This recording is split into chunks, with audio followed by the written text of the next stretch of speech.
Hello guys, October here, and I have something to discuss. There's this one Battle Cats player who seems to be really good at Battle Cats, and I think I'd like to call him the King of Battle Cats.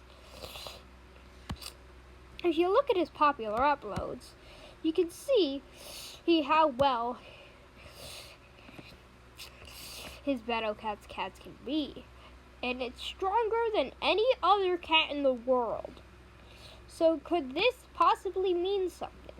Is this person the actual king of Battle Cats? We may never know, unless we follow the speedrun records and see if he's actually the king.